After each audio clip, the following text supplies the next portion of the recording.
उपस्थित माननीय मंत्री आलोक मेहता जी, माननीय मंत्री मदन सहनी जी, माननीय सांसद और प्रवक्ता मनोज झा जी, CPIM के नेता KD सिंह यादव जी, कमलेश शर्मा जी, कांग्रेस के मुख्य प्रवक्ता राजेश राठौर जी, CPM के माननीय विधायक अजय कुमार जी, जदयू के प्रवक्ता रणवीर नंदन जी, आप उपस्थित मीडिया के साथीगण, आप सबों का हार्दिक स्वागत है। चौहान साहब, आमतौर पर गठबंधन के दल चुनाव के समय सीटों को लेकर या प्रत्याशी को लेकर साझा प्रेस कॉन्फ्रेंस करते रहे,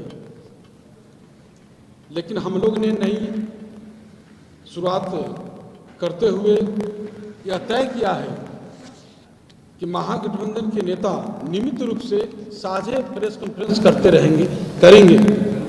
वर्तमान राजनीतिक परिस्थितियां के कारण हम लोगों ने ऐसा निर्णय लिया है।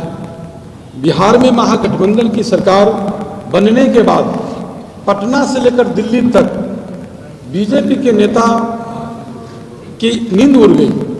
भाजपा इस बात का भाजपा को मलाल है कि जिस तरह महाराष्ट्र जैसे वहाँ जिस तरह से खेल किया और बिहार में वह खेल नहीं कर सका, इसका उन्हें मलाल है। राजनीतिक का इच्छा और महत्वाकांक्षा सभी लोग को रखना चाहिए, लेकिन इस तरह से जिस तरह से भाजपा के नेता इतने गलत मंसूबों को उन्होंने पाला, यह गलत है।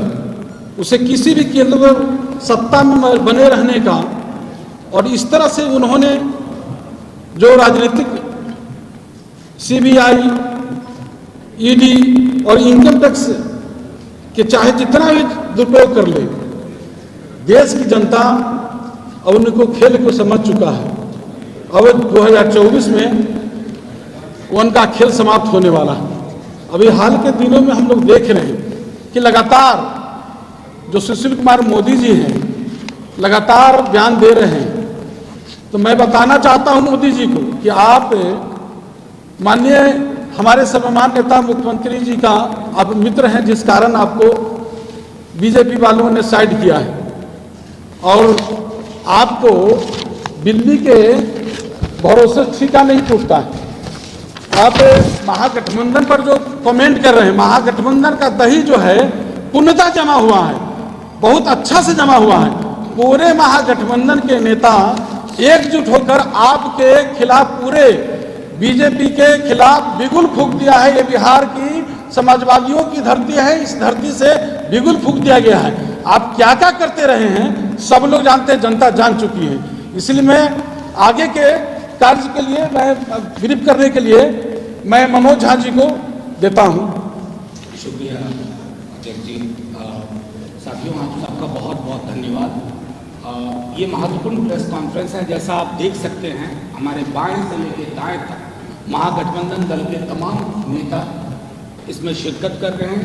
साझा संदेश, और वो संदेश बिल्कुल साफ है। बीते दिनों में आपने देखा होगा कि कैसे एक षड्यंत्र और पाखंड के तहत महागठबंधन से पॉलिटिकल लड़ाई लड़ने में असफल भाजपा ने अपनी एजेंसी स्क्रिप्ट पकड़ा। अब स्क्रिप्ट मिसफायर करके गुड़गांव के एक मॉल अर्बन क्यूब और एक प्रोजेक्ट व्हाइट लाइन में इन्होंने छापे पड़वाए और 10वें 11वें फ्लोर से CBI की मीडिया में प्लांट करवाया कि जाओ जाओ तेजस्वी जी का मॉल है। कल उस मॉल और उस प्रोजेक्ट के मालिक ने, व्हाइटलैंड प्रोजेक्ट के, उसने कह दिया कि भैया तेजस्वी जी से इस मॉल का कोई लेना देना नहीं है, और उन्होंने कहा कि हमारी छवि खराब करने की कोशिश। तो संदेश साफ है कि बिहार में जो राजनीतिक घटनाक्रम हुआ, जैसे महागठबंधन और जदयू को मिलकर के एक तस्वीर उभरी, तो यहाँ बड़े बड़े चाणक्य फेल कर गए। उन्होंने सोचा था कि डरा धमका करके ये परिवर्तन कर देंगे।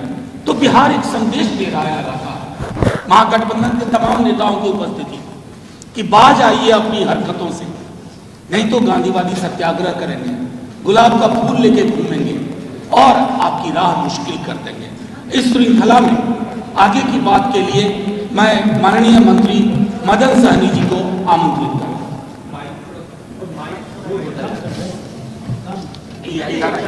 इधर आइए, कोई करेंगे, रोटेट करेंगे, आइए। बहुत बहुत धन्यवाद। आज के इस प्रेस कॉन्फ्रेंस में अध्यक्ष जी और महागठबंधन परिवार के हम सभी लोग उपस्थित हैं। महत्वपूर्ण प्रेस कॉन्फ्रेंस है। अभी आप सभी मीडिया के साथी का भी हम लोग स्वागत करते हैं।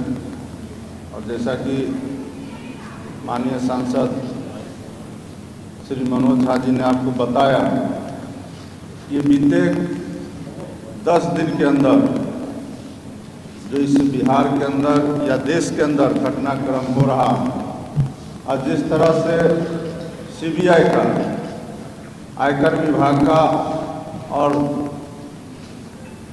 ईडी का इस्तेमाल किया जा रहा है भारत सरकार के द्वारा, तो सबसे पहले तो हम तमाम महागठबंधन परिवार और बिहार के जनमानस के तरफ से हम लोग भारत सरकार के इस कुकृत्य का हम लोग भर्त्सना करते हैं, निंदा करते हैं। और वो जितना भी इस्तेमाल कर ले, हम सभी लोग एकजुट हैं और बिहार की जनता भी इस मामले को देख रही है।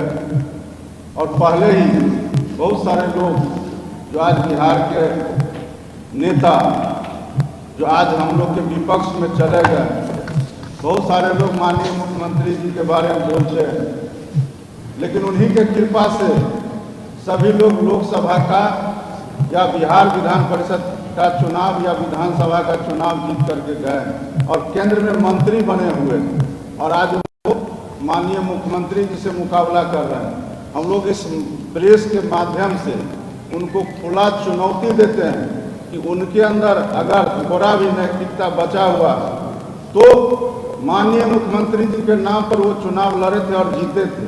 बिहार की जनता माननीय मुख्यमंत्री के नेतृत्व में चुनाव में सफलता उनको मिली थी। अगर उनमें नैतिकता बची हुई है तो वो अपने पद से इस्तीफा दे और फिर मैदान में आवे और दो हाथ कर ले। बिहार की जनता उनको पता चल जाएगा कि हमारे नेता के साथ है या उनके साथ है। एक बात और, जो हमारे सीबीआई के द्वारा हम लोग के माननीय उप मुख्यमंत्री जी या उनके परिवार को या उनके परिवार से या राष्ट्रीय जनता दल या महागठबंधन से जुड़े हुए तमाम नेताओं पर जिस तरह से हमला कर रही है, निश्चित रूप से उनको कोई कामयाबी अभी तक तो नहीं ही मिली है और आने वाला समय में भी उनको कोई कामयाबी नहीं मिलेगी।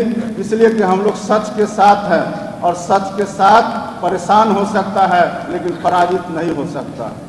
निश्चित रूप से हम लोग इस प्रेस के माध्यम से बहुत सारे प्रदेश में उन्होंने शिकार बनाने का काम किया, चाहे महाराष्ट्र हो, अभी हाल फिलहाल झारखंड में भी ये काम चल रहा है, मध्य प्रदेश में, लेकिन बिहार में आकर के शिकारी खुद यहाँ शिकार हो गया है। निश्चित रूप से उनका अब चलने वाला नहीं है, देश की जनता भी समझ चुकी है। तो हम लोग इस प्रेस के माध्यम से केंद्र सरकार को और जो सीबीआई उसके कहने पर काम कर रही है उसका हम लोग निंदा करते हैं और बिहार में उनका कोई भी काला जादू नहीं चलने वाला है। बिहार के लोग पहले से ही समाजवादी विचारधारा के रहे हैं, राजनीतिक रूप से यहाँ के लोग मजबूत हैं और बिहार से जो संदेश गया है तो भारतीय जनता पार्टी और भारतीय जनता पार्टी के नेता बौखला गए हैं, उनको अपना जमीन खिसकते हुए नजर आ रहा है। और जब से यह महागठबंधन परिवार बना है उनको रातों का नींद गुम हो गया है। इसलिए हम लोग ज़्यादा समय नहीं लेंगे, क्योंकि हमारे माननीय मंत्री और हमारे माननीय विधायक सभी महागठबंधन परिवार को बोलना है।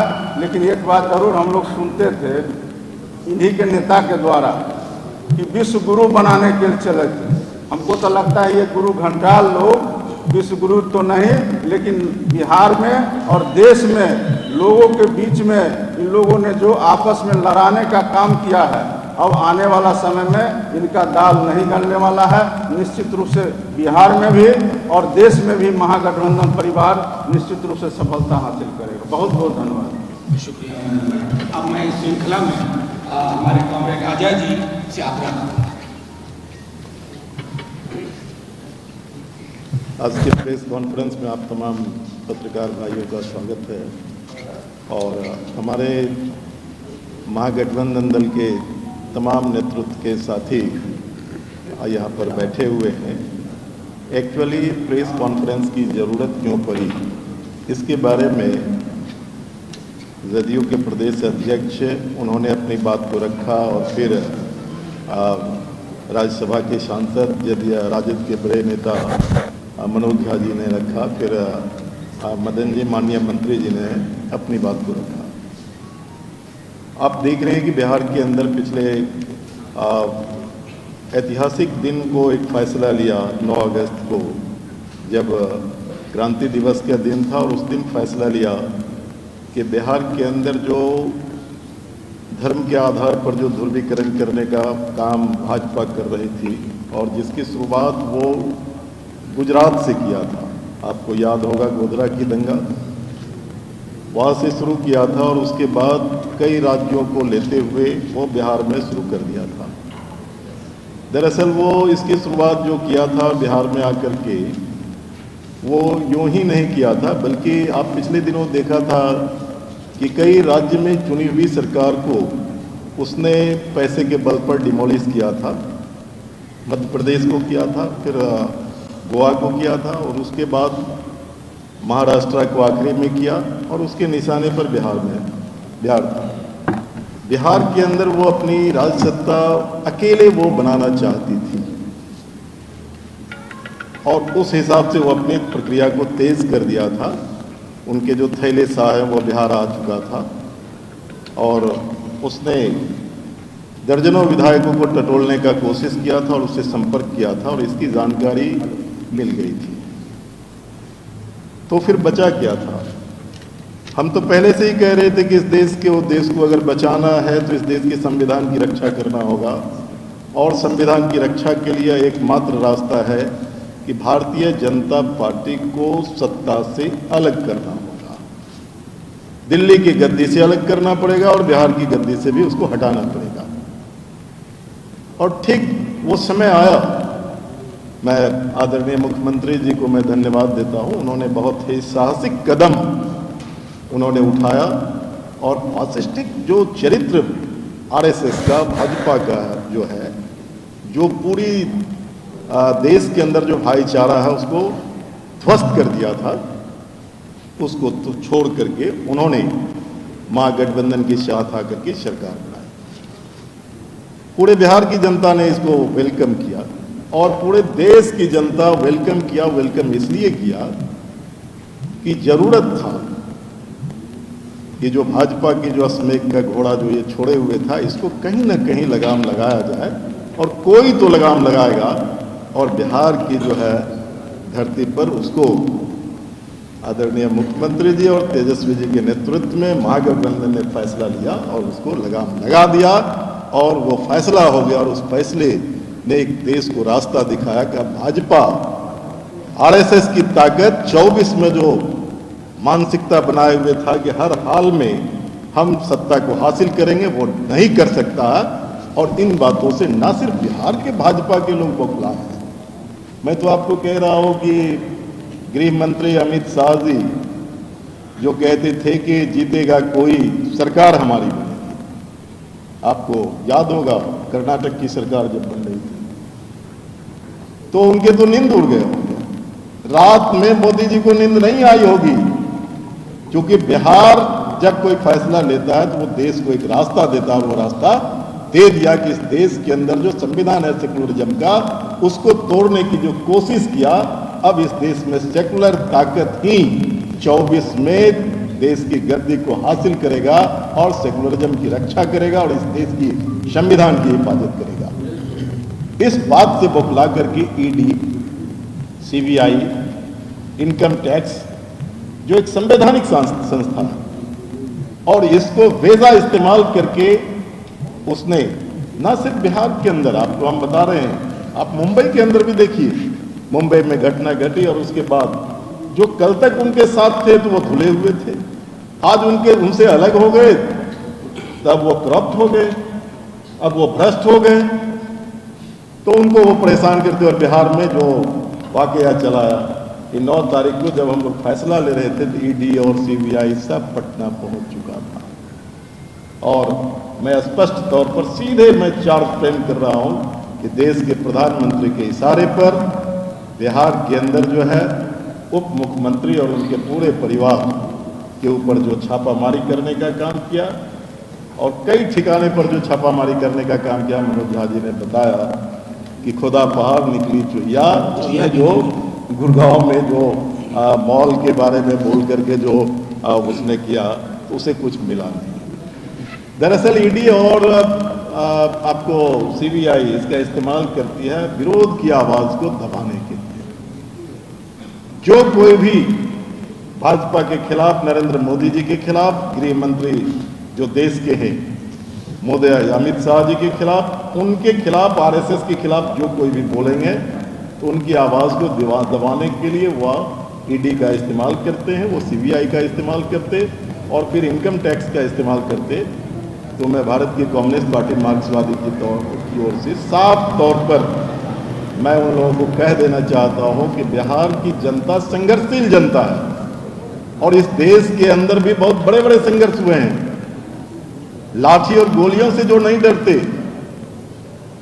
फांसी पर लटकने से भगत सिंह जब पीछे नहीं हटे थे, किसान जो है तेलंगाना के सशस्त्र संघर्ष जो आजादी के दौर में हुआ था वो जब गोली खाने से पीछे नहीं हटे थे, तो आपके ईडी और सीबीआई और इनकम टैक्स के सामने कोई घुटना नहीं टेकेगा, इस संघर्ष को आगे बढ़ाएगा और आपको 24 में सत्ता से बाहर करके ही इस संविधान की रक्षा करके इस मुल्क की हिफाजत करेगा। मैं इन्हीं शब्दों के साथ अपनी बात करूंगा। और मैं आग्रह करूंगा एडी आनंद जी से।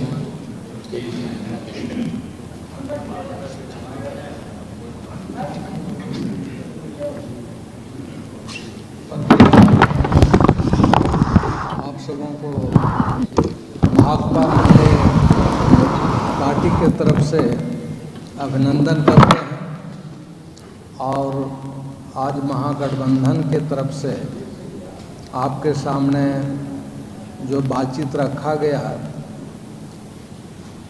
जदयू अध्यक्ष और राजद के राज्यसभा मनोज झा की तरफ से, उमेश जी की तरफ से, उसको मैं सहमति व्यक्त करते हुए आपके सामने मुख्य रूप से ये कहना चाहता हूँ कि आज भारतीय जनता पार्टी पूरे हिंदुस्तान में जिस तरह से मोदी और शाह, अमित शाह की जोड़ी लोकतंत्र, संविधान को बर्बाद करने पर तुला हुआ है, ये एक फासिस्ट ताकत का, हिटलरी ताकत का परिचय दे रहा है।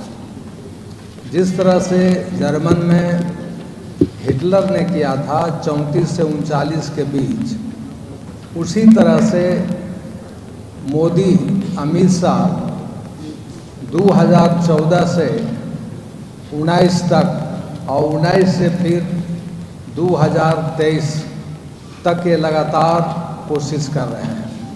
उनका एक ही मकसद है कि लोकतंत्र की हत्या की जाए, संविधान की हत्या किया जाए, पूरे इतिहास को बदल दिया जाए और इसके लिए जो आवाज़ उठ रही है वो किसानों के तरफ से, मजदूरों के तरफ से, नौजवानों के तरफ से, महिलाओं के तरफ से, विपक्षी पार्टियों के तरफ से, तो वो हर जगह कहीं ईडी लेकर पहुंच जाते हैं, कहीं सीबीआई पहुंचा देते हैं। उसका काम है जनता की आवाज़ को और विपक्षी पार्टियों की आवाज़ को कुचल देना। इसके माध्यम से वो चाहते हैं, जैसा कि पटना में जेपी नड्डा जब आए थे तो उन्होंने कहा था कि विपक्षी पार्टी मुक्त हम भारत बनाना चाहते हैं, विपक्षी पार्टी नहीं रहेगा। उसका प्रयोग स्थल के रूप में बिहार को ही चुन रहे थे। जैसा कि हमारे साथी ने कहा कि महाराष्ट्र, गोवा, कर्नाटक, मध्य प्रदेश होते हुए झारखंड में वो अपना प्रयोग कर रहे थे और बिहार में भी वो प्रयोग करना चाहे। वो 3 दिन से लगातार बिहार में छापामारी भी कर रहे हैं। जैसा कि मनोज झा जी ने कहा कि कुछ नहीं मिल रहा है, फिर भी वो आमादा है छापामारी करने के लिए। तो इसके पीछे उनका एक ही मकसद है कि विपक्षी पार्टियों को कुचल दिया जाए ताकि आवाज़ नहीं लगे। लेकिन बिहार है, बिहार में जयप्रकाश नारायण जी, लोहिया जी, समाजवादी, कम्युनिस्ट, ये सारे लोग संघर्ष की एक आवाज़ है। और जहां महंगाई, बेरोजगारी, भ्रष्टाचार से मुंह मोड़ने के लिए एक तरफ ये हमारे सामने महंगाई लगातार बढ़ते जा रही है, उससे जनता का ध्यान भटाने के लिए ये हथकंडा अपना रही है भारतीय जनता पार्टी की सरकार। और बिहार में भी हम देख रहे हैं कि लगातार झूठ बोल रहे हैं। तो ऐसे स्थिति में हम तमाम महागठबंधन के लोग एकताबद्ध हैं और एकताबद्ध होकर के लोकतांत्रिक तरीके से अपनी आवाज़ को बुलंद करेंगे, अपनी आवाज़ को संगठित करके आगे बढ़ाएंगे। यही कहकर के आप तमाम साथियों का हम अभिनंदन करते हैं, पत्रकार भाइयों का और हमारे अपने महागठबंधन के साथियों का। जिंदाबाद कॉमरेड। अब मैं कॉमरेड राम रतन जी से आग्रह करूँगा। पत्रकार लोग, आपने ऐसे वक्त में महागठबंधन के सभी नेताओं की बात रखने के लिए आपने मौका दिया है। मैं आपको तहे दिल से अपने दल की ओर से और महागठबंधन की ओर से आपको बहुत बहुत हृदय से मुबारकबाद और अपने महागठबंधन के सभी नेताओं को भी के प्रति भी आभार व्यक्त करता हूँ। मीडिया के दोस्तों, अभी बहुत सारी बातों की चर्चा हुई है। मैं आपसे एक बात कहना चाहूँगा कि जिस दिन बिहार में सत्ता परिवर्तन हो रहा था, आदरणीय मुख्यमंत्री नीतीश कुमार जी के नेतृत्व में महागठबंधन की नई सरकार बन रही थी। उस समय निश्चित रूप से आपको पता होगा कि प्रधानमंत्री नरेंद्र मोदी जी के इशारे पर बिहार में 25 जगहों पर छापेमारी चल रही थी। ईडी का छापा हो, सीबीआई का छापा हो, आईटी का छापा हो, उनके जितने हथकंडे हैं वो सारे हथकंडे के माध्यम से वो बिहार में अपनी सत्ता बचाने के लिए और खास करके महागठबंधन में शामिल जो दल है उनको डराने के लिए, उनको भयभीत करने के लिए ये सारे कुत्सित प्रयास उनका चल रहा था। लेकिन मैं कहना चाहता हूँ कि आज जो परिस्थिति पैदा हुई है और जिस परिस्थिति में बिहार में एनडीए से नीतीश कुमार जी अलग होकर महागठबंधन में शामिल होकर बिहार को जो एक नया रास्ता बिहार की जनता जिस तरह से करा रही थी, जिस तरह से अपनी परेशानी को झेल रही थी, उस परेशानी को दूर करने के लिए, उससे निकलने के लिए वो उन्होंने जो रास्ता चुना और महागठबंधन के साथ मिलकर के जो उसका नेतृत्व संभाला, मैं आदरणीय मुख्यमंत्री जी को अपनी ओर से और अपने दल की ओर से उनको बहुत बहुत बधाई देना चाहता हूँ और कहना चाहता हूँ कि बिहार में जितना भी प्रधानमंत्री जी का उनके जितने भी एजेंसीज हैं उनके माध्यम से जितना वो भय पैदा करें, लेकिन हम लोग उससे डरने वाले नहीं हैं। और आने वाले दिनों में ठीक कहा गया कि 24 में उनका मुकाबला आमने सामने का मुकाबला होगा और निश्चित तौर से बिहार से उनको बुढ़िया मस्तक समेट करके उनको बाहर कर दिया जाएगा। इन्हीं चंद बातों को कहते हुए मैं अपनी बात समाप्त करता हूं और आप सबों को फिर से एक बार धन्यवाद देता हूं। जिंदाबाद। अब मैं राजेश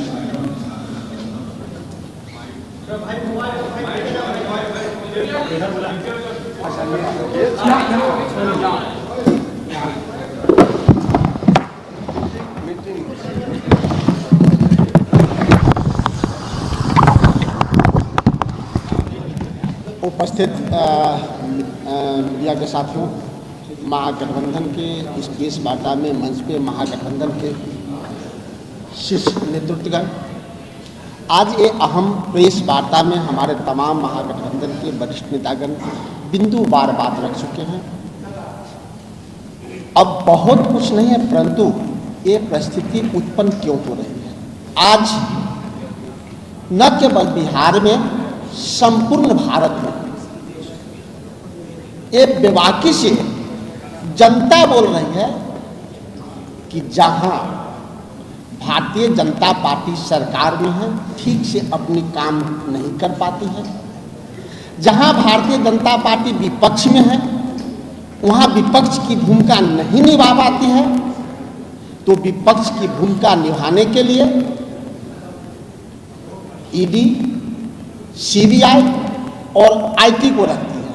आज बिहार में भाजपा बहुत कमजोर है, विपक्ष की भूमिका नहीं निभा पाती है, इसीलिए बिहार में विपक्ष की भूमिका में ईडी, सीबीआई और आईटी है। हम उनका स्वागत करते हैं। आइए हमारे तमाम कार्यालय में अपना अस्थायी कार्यालय खोलिए, सबकी जांच कीजिए। 2024 में जनता उनको जांच करेगी जो आज जनता को त्रस्त कर रही है।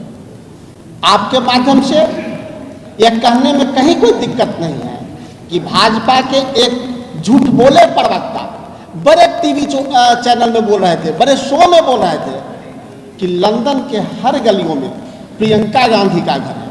7 साल पहले बोले थे, आज तक गली का भी पता नहीं बता पाए। उसी प्रकार जिस दिन से बिहार में नई सरकार बनी है, उस दिन से बिहार सहित देश भर में छापे पड़ते हैं ईडी, सीबीआई और आईटी का, और उसका तार महागठबंधन के शीर्ष नेतृत्व को बदनाम करने के लिए श्री लालू प्रसाद यादव जी और श्री तेजस्वी यादव जी से जोड़ दिया जाता है, जो बुनियाद है। देहात में एक कहावत है, दशहरा आने वाला है, दशहरे का समय होता है, हर आदमी अपने बच्चे के गले में एक काला पट्टा बांध देता है कि नजर नहीं लगेगा, डायन जोगी नहीं लगेगा। आज उसी प्रकार से हो गया है कि जिसके गले में भारतीय जनता पार्टी का पट्टा होता है, वहां सीबीआई, ईडी और आईटी नहीं जाता है। जहां भारतीय जनता पार्टी से अलग हो, वहां सीबीआई, आईटी और ईडी पहुंच जाता है। इसी प्रकार से हम तमाम महागठबंधन के लोग बारी बारी से इस विषय पे आपसे बात करेंगे, लेकिन सीबीआई से डरने वाले नहीं है। बेबाकी से हमारे तमाम नेता जवाब देते रहेंगे। धन्यवाद। धन्यवाद राजेश जी। अब मैं आग्रह करूंगा माननीय मंत्री आलोक जी, उसके बाद आपके प्रश्न हम लेंगे। आलोक जी। बहुत बहुत धन्यवाद सभी माननीय नेतागण, महागठबंधन के और सभी पत्रकार और मीडिया के साथीगण। आज का यह प्रेस कॉन्फ्रेंस बहुत ही महत्वपूर्ण है। आप सभी महागठबंधन के नेताओं को यहाँ देखकर महसूस कर रहे होंगे कि कितनी सॉलिडेरिटी है, और यही सॉलिडेरिटी आपको बिहार की ज़मीन पर आम लोगों के बीच भी दिखाई पड़ रही होगी। भारतीय जनता पार्टी और आरएसएस की जो केंद्र में सरकार और यहाँ पर सरकार है, इसमें यहाँ पर जो विपक्ष में बैठे हैं, सब लोगों ने मिलजुल कर अपनी सेना में कुछ संवैधानिक संस्थानों को सीबीआई, ईडी और आईटी को शामिल किया, और यह बिल्कुल गैर संवैधानिक है। इन संस्थाओं का दुरुपयोग खुले तौर पर किया जा रहा है और कुछ किया नहीं जा सका।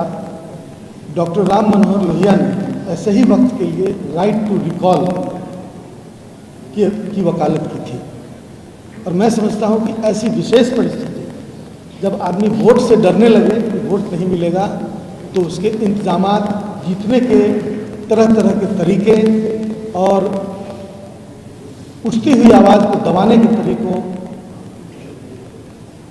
के लिए ऐसी संस्थाओं का इस्तेमाल किया जाएगा। मैं बहुत तीखे शब्दों में भर्त्सना करता हूं केंद्र सरकार की उस कार्रवाई का जिस दिन यहाँ पर फ्लोर टेस्ट होना था बिहार के अंदर और बिहार में माननीय नीतीश कुमार जी के नेतृत्व में और तेजस्वी प्रसाद यादव जी के नेतृत्व में यहाँ पर जो आगाज होने वाला था उस दिन को चुना गया इस काम के लिए कि सबको डिस्टर्ब किया जाए और प्रजातांत्रिक पद्धति जो है उसको बाधित किया जाए। बिहार क्रांति की धरती रही है। जेपी मूवमेंट से लेकर और महात्मा गांधी का जो मूवमेंट था वो उसकी शुरुआत यहाँ से हुई है। इसके यहाँ की जो भावना है वो आज तक बरकरार है, क्रांति के लिए तैयार है और यदि सीबीआई, ईडी और आईटी का गलत इस्तेमाल आगे किया गया तो जनता भी सड़क पर उतरने के लिए तैयार है और हम पूरे महागठबंधन के लोग और आम आवाम इन बातों का मुखालफत करने के लिए पूरी तरह तैयार है। और मैं समझता हूँ कि यह प्रेरणादायक है और जगह जहाँ पर राजनीतिक दहशत में लोग जी रहे हैं, प्रजातंत्र के मूल्यों का पूरी तरह हनन किया जा रहा है और जबरदस्ती विस्तारवादी इंपीरियलिस्ट की तरह, एक शासक की तरह जो व्यवहार किया जा रहा है इस प्रजातंत्र में, उनके मूल्यों का हनन किया जा रहा है, उसके खिलाफ लड़ने के लिए तैयार है। इन्हीं शब्दों के साथ मैं आप सभी साथियों का धन्यवाद करता हूँ। साथियों, वक्त काफ़ी हो चला, आप लोग काफ़ी देर से यहाँ स्टैंडर्ड थे। पहले तो आपका धन्यवाद देता हूँ। मैं प्रदेश अध्यक्ष जदयू का भी धन्यवाद देता हूँ। आपके सवाल लूँगा, लेकिन लब्बो लुबाब ये है कि तमाम जो महागठबंधन जदयू के चेहरे हैं उन्होंने उनके अलग अलग शब्द थे, लेकिन भाव ये था कि सेंट्रल ब्यूरो ऑफ इन्वेस्टिगेशन जिसको क्रिमिनल ब्यूरो में ये तब्दील कर रहे हैं, उसको एक संदेश, उनके मास्टर्स को, मालिकों को एक संदेश बिहार की जनता दे रही है। बच्चा बच्चा वाकिफ है कि अचानक ये एजेंसी सुपर एक्टिव क्यों हुई है, क्योंकि सरकार उनके हाथ से चली गई। सरकार एक व्यापक जन समर्थन वाली सरकार में तब्दील हो गई। 165 के आंकड़े के साथ विधानसभा की तस्वीर बदल गई और उस तस्वीर बदलने से ऊपर वाले बहुत नाराज हैं, दुखी हैं। कर क्या सकते हैं? तो सेंट्रल ब्यूरो ऑफ इन्वेस्टिगेशन को आगे करो, लेकिन उन कर्मचारियों से भी आग्रह है, मास्टर्स की बातें ऐसे मत मानिए। बिहार की जनता सत्याग्रह पे आएगी, आपको घेरेगी, फूल देगी, कहेगी गेट वेल सून। इन्हीं शब्दों के साथ मैं आपके प्रश्न लेने को तैयार हूं, जो भी प्रश्न हो। कोऑर्डिनेशन कमेटी की कोई आवश्यकता ही नहीं है। जब समन्वय बेहतरीन हो तो समन्वय समिति की कोई आवश्यकता नहीं होती है, लेकिन वक्त आएगा तो सब कुछ बनेगा।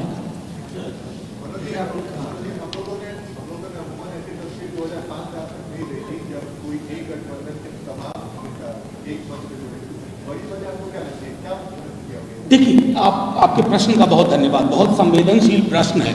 सारे चेहरे, जैसा उमेश जी ने शुरू में भी कहा था कि हम लोग चुनाव के टाइम में जब सीट बंटवारा होता है तो साथ बैठते हैं।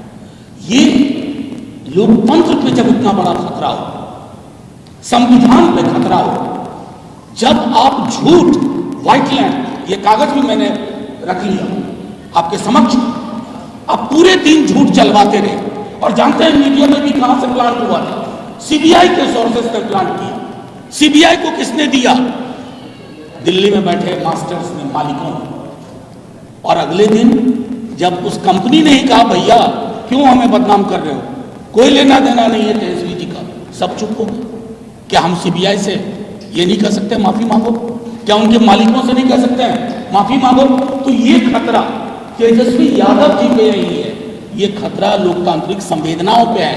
ये खतरा एक चुनी हुई सरकार, व्यवस्थित सरकार को ढहाने की जो आप कोशिश कर रहे हैं, डराने की, उसके सब बरक्स हम सब आज यहाँ हैं और ये सिलसिला जारी रहेगा।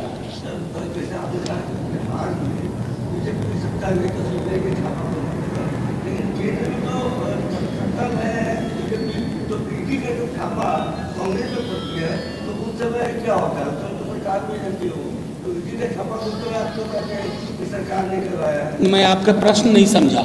ये है कि आप बिहार में जब सत्ता गई है बीजेपी तो आप कह रहे हैं कि बौखलाहट तो सुबह बिल्कुल केंद्र में सत्ता में है तो कांग्रेस के यहाँ जब बीजेपी का छापा पड़ता है उस समय आप लोग कहते हैं कि ये वो बाहर को ही करवा दी।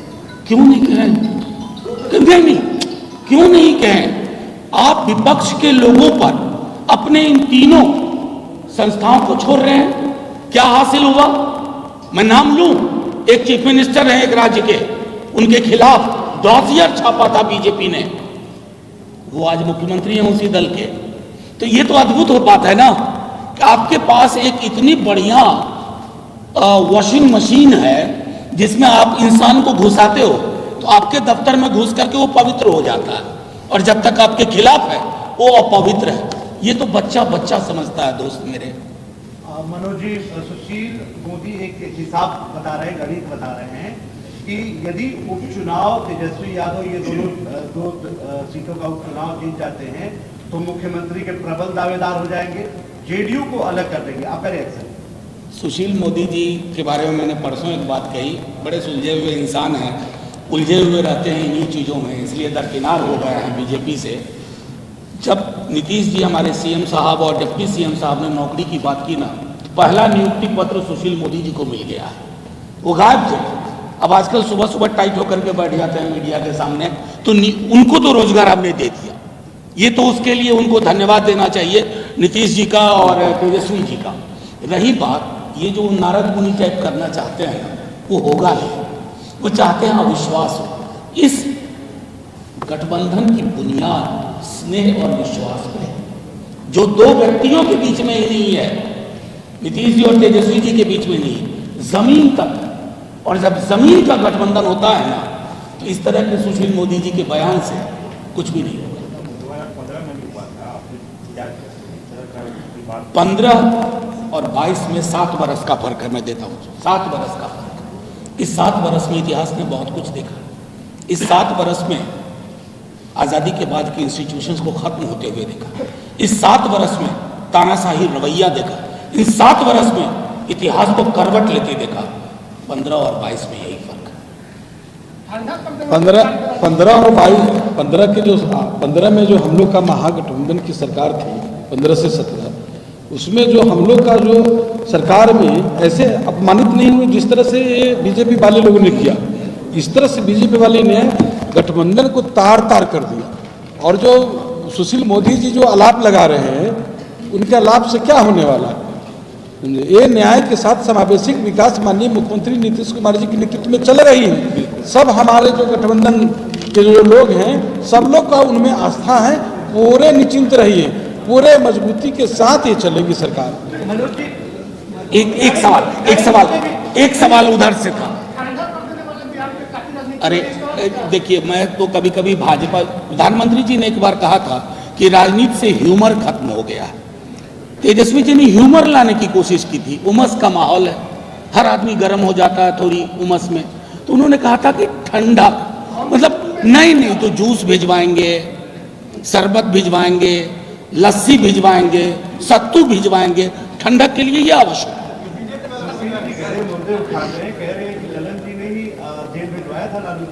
और क्या ललन जी अपने पुराने दस्तावेज को झूठा करार दे रहे हैं? नहीं, मैं तो सीधी सी बात कहता हूँ कि सुशील मोदी जी असल में वो स्मृति लोप के शिकार हो गए, इसको कहते हैं मेमोरी लॉस, और उनको पुरानी कई बातें याद ही नहीं है। मैं तो सिर्फ इतना चाहूँगा, हाथ जोड़ के विनती करूँगा कि भाजपा के लोग उनके हाल के परफॉर्मेंस को देखते हुए उनको कोई अच्छा सा पद दे दे और मिनिस्ट्री में ले आए।